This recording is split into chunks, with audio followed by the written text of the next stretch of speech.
আজকের কোন দিকে সূর্য উঠেছে জানি না। আজকে সকাল সকাল ঘুম থেকে উঠে পড়েছি, কারণ আজকে কাজের প্রেশারটা প্রচুর ছিল। আর এই তোষকটা আমি নতুন বানিয়েছি, কেমন হয়েছে জানিও, কারণ মাম্মা আগের তোষকটা পুরো ছিঁড়ে ফেলছিল।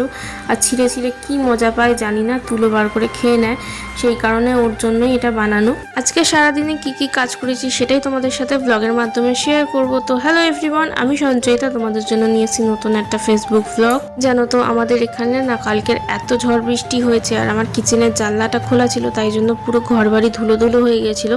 আমার তো একদমই ভালো লাগছিল না। সকালবেলা ঘুম থেকে উঠেই ভালো করে বিছানাটাকে পরিষ্কার করে নিয়েছি, এবার ভালো করে ঘরটাকে ঝাড়ু দিয়েছি, কারণ কালকের এত ধুলো হয়ে গেছে। আর এই যে তুলোগুলো তোমরা দেখতে পেলে, এটা কিন্তু তোষকের তুলো, যেটা মাম্মাম তোষক ছিল নিচে তুলোগুলো আর কি ফেলে দিয়েছে।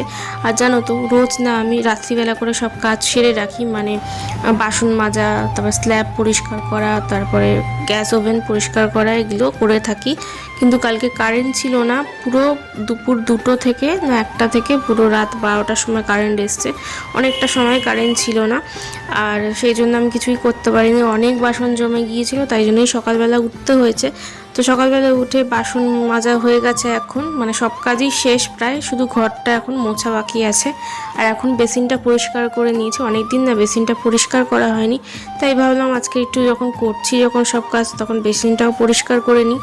তারপর এখানে ঘরটা ভালো করে মুছে নিচ্ছি। আর এই জিনিসগুলো দেখে প্লিজ কেউ কমেন্ট করো না, কারণ আমার ঘর এখনও পর্যন্ত সেরকমভাবে গোছানো হয়নি। মামামটা যেহেতু ছোট, ওকে নিয়ে যেটুকু পারছি সেটুকু করছি।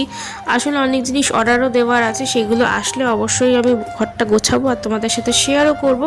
এখন আমি ব্রাশ করে নিচ্ছি, ব্রাশ করেই চলে গিয়েছিলাম মাম্মামকে ব্রাশ করাতে। ব্রাশ করিয়ে এসেই আমি কাপড় জামাগুলো কেচে নিচ্ছি। আর এইগুলো কিন্তু আমার কালকের কাঁচা হয়ে গিয়েছিল, কিন্তু ঝড়ের কারণে সব আর কি মাটিতে পড়ে গিয়েছিল, আবার নতুন করে সব কাচতে হয়েছে। তো কাঁচা হয়ে যাওয়ার পরে আমি এখানে স্নান করে পুজোও দিয়ে নিচ্ছি। আর আমি না রোজ ঠাকুরকে ফুল দিতে পারি না, সেই জন্য না পুজো করার সময় মনটা খুব খারাপ লাগে। আর যেদিনকে ফুল দিতে পারি সেদিনকে খুব ভালো লাগে মনটা। আর আমি রোজ না এরকম গ্যাস ওভেনটাকে একটু ধূপ দেখাই, কারণ যেহেতু আগুনটা ব্রহ্মা, সেই জন্য। আর এখন আমি মাম্মামের জন্য ব্রেকফাস্ট বানাচ্ছি, আর বেশিরভাগ দিনটাই ও সকালবেলা সেরেলাকই খায়। এটা কিন্তু হোমমেড সেরেলাক, ভিডিও কিন্তু প্রোফাইলে আছে, তোমরা চাইলে দেখতে পারো। আর এখন আমি মাম্মামকে ব্রেকফাস্ট করাচ্ছি। চলো টাটা, আজকের মতো।